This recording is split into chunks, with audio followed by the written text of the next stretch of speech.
WordPress কি? WordPress একটি CMS যা ব্যবহার করে আপনি আপনার ব্লগের সকল কন্টেন্ট খুব সহজে ম্যানেজ করতে পারেন।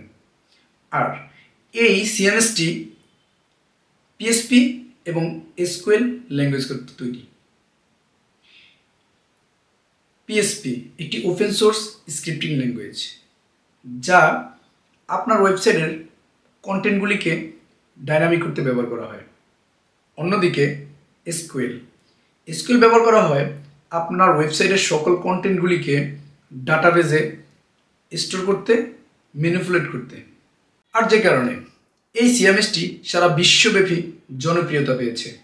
জনপ্রিয়তা পাওয়ার পেছনে সর্বপ্রধান কারণ হলো এই সিএমএসটি খুবই ইউজার ফ্রেন্ডলি। এই সিএমএসটি ব্যবহার করে একজন নতুন ইউজার খুব সহজে তাদের ব্লগ বা ওয়েবসাইটগুলিকে ম্যানেজ করতে পারে।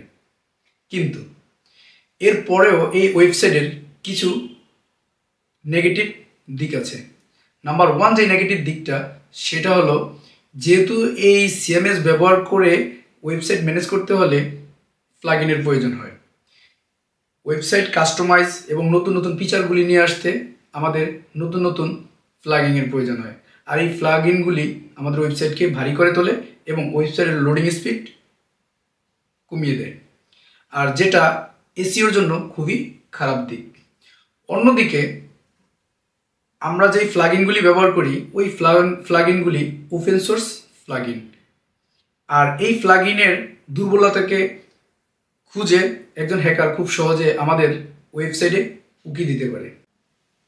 ওপেন সোর্স সিএমএস যা ব্যবহার করেও এই ওপেন সোর্স সিএমএস এর দুর্বলতাকে ধরে একজন হ্যাকার আমাদের ব্লগ বা ওয়েবসাইটে উকি দিতে পারে।